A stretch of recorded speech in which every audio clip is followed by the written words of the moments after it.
Welcome to the Soccer Box, guys. I'm happy to give you a tour today of our facility. I want to show you exactly what every specific training space is and the intention behind it. The training spaces in the Soccer Box are our field, our technical training area, and also our box soccer courts.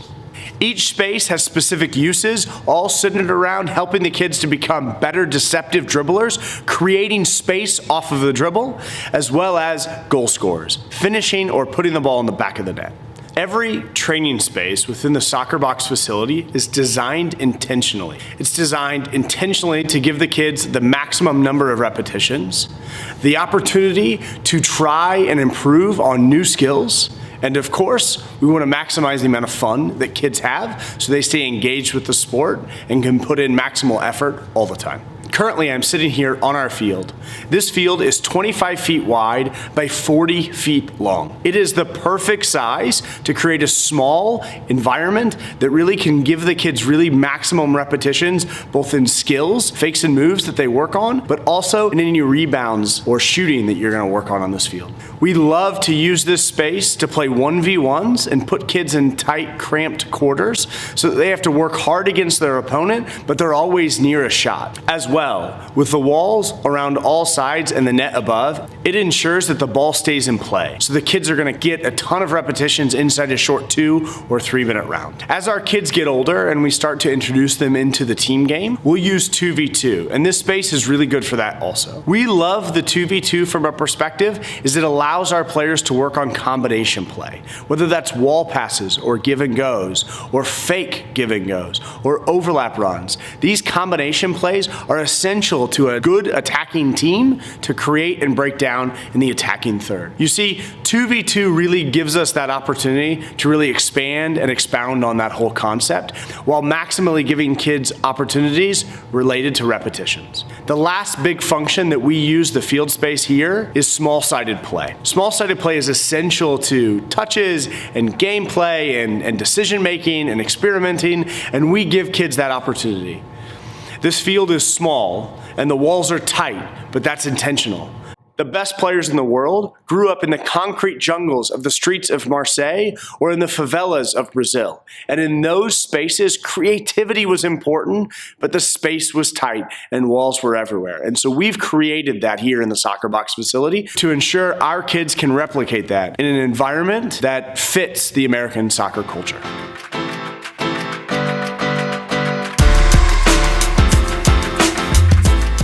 This is the technical training area.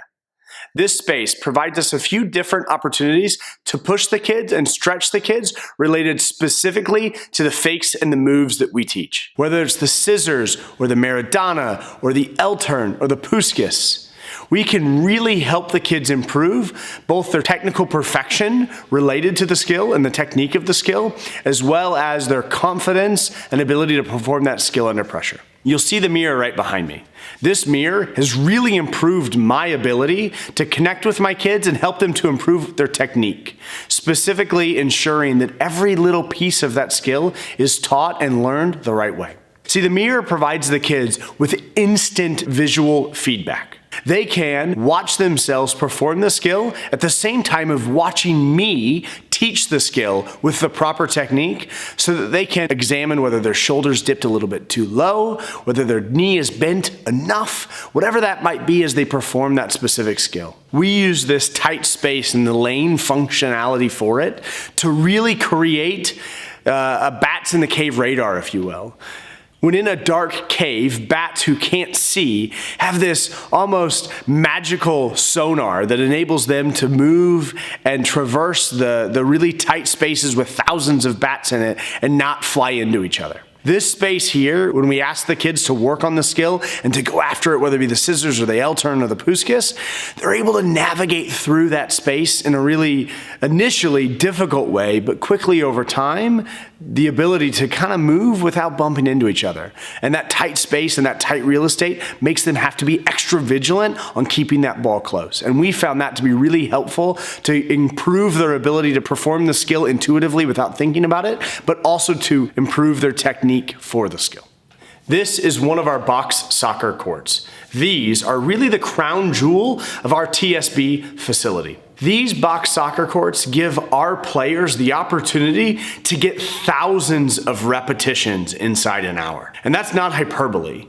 When we give the kids the opportunity to really pound a ball against the wall in a really dynamic and pressured environment that these box soccer courts provide, we're able to really massively increase the trajectory of which that they gain that skill, the skill acquisition of first time and second time shooting. In an outdoor training environment, if you choose to work time finishing, you're going to spend 30, 40 minutes for just 2 or 3 or 10 viable quality repetitions per player related to finishing. These boxes and the size ensure kids are going to take the ball off of the wall, one of the 4 walls, at varying heights, at varying angles, and each time they've got to hit that shot first time and put it back on the front wall. We've got the targets in either corner as a visual to help the kids see that they're looking to place the ball in the corner. The ball comes off that front wall and ricochets for the next player to quickly move, adjust their play,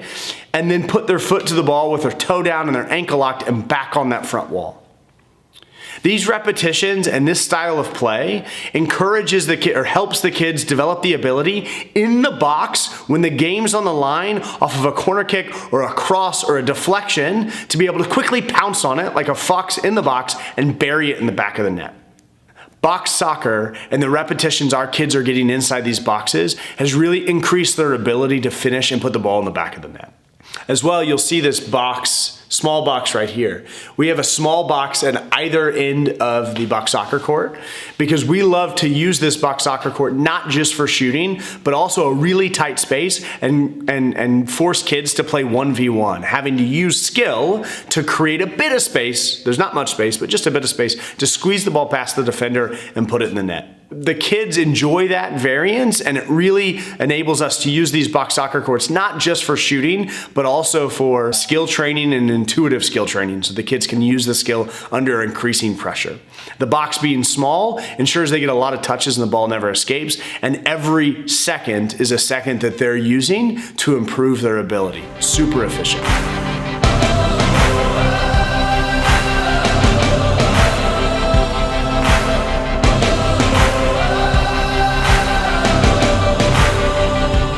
I hope you've enjoyed this tour of our facility in Lee's Summit, Missouri, and an opportunity to see some of the players that have trained at the Soccer Box in a game format, to see how they're applying that first time finishing and the deceptive dribbling to a game. We're confident that as we have more players in the United States, both male and female, improving their ability on the ball and through deceptive dribbling and their ability to release the ball in the back of the net or a penetrating pass, that as a soccer culture, as a community of soccer people, we'll see our level rise. But maybe most importantly, the confidence that players gain from knowing that they're good at something will start to eke out into other aspects of their life as well.